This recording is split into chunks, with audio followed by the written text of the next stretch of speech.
Minyak naik pula dah. Bukan naik sikit-sikit, naik paruk nah. Boleh dikatakan ramai di kalangan kita ni mula rasa benda ni. Lebih-lebih lagi hak mana bawa kereta disik. Allah terasa sangat-sangat. Dulu rasa cukup je.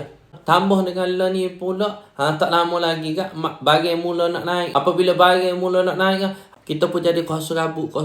Dah lah dengan ujian yang sedang hadapi, ujian orang sekeliling, mak ayah mertua, ujian adik-beradik, ujian anak, ujian sahabat-sahabat, ujian jiran-jiran pun tak habis lagi. Tambah pula ujian bertimpa pula ni dengan keadaan keuangan jadi kau tak menentu, kau kuat nah, kau paruk nah kita ni. Tapi Ustaz nak ajak, marilah semata kita tengok ayat Quran kata dalam surah At-Talaq ayat 2 dan 3, "Wa man yattaqillaha yaj'al lahu makhraja wa yarzuquhu min haitsu la yahtasib wa man yatawakkal 'ala Allah fa huwa hasbuh innallaha balighu amri qad ja'ala Allahu likulli syai'in qadra." Baiknya Allah dengan kita, dia rayak ke kita, dia cerita dah lama benda ni akan berlaku. Dia tak kata aku turunkan harga minyak maka aku akan beri kamu ketenangan. Tak, Tuhan tak kata kita. Allah Subhanahu Wa Taala rayak ke kita, jika kamu bertakwa, aku akan tunjuk jalan kamu. Jalan untuk menghadapi setiap ujian yang kita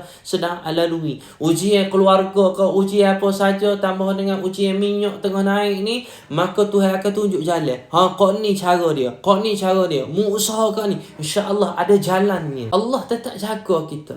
Sebab apa? Siapa yang susun kehidupan kita? Allah yang susun kehidupan kita. Seperti mana kita belajar dalam himpunan kunci rezeki pagi tadi, setiap hari 7.45 pagi kita belajar tentang ayat falamma dhahabu bihi wa ajma'u ay yaj'aluhu fi ghayabatil jub wa auhayna ilaihi latunabbi'annahum bi amrihim hadha wa hum la yash'urun.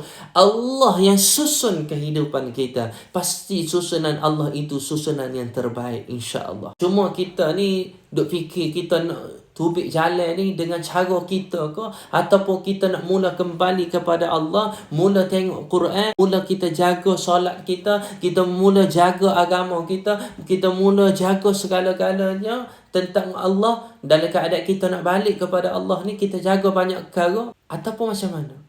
Marilah kita balik kepada Allah. Kalau Quran tak payah baca satu muka surat, baca ayat sehari pun tak apa dah. Mulalah kembali balik kepada Allah. Walaupun minyak naik, tapi janji Allah tidak pernah naik turun.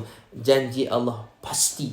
Kalau kita kembali kepada Allah, Allah tunjukkan jalan kepada kita. Sama-sama berayat. Allah Maha Baik. Terima kasih banyak mana follow perjalanan dakwah Ustaz. Yang mana belum follow, mari follow Ustaz.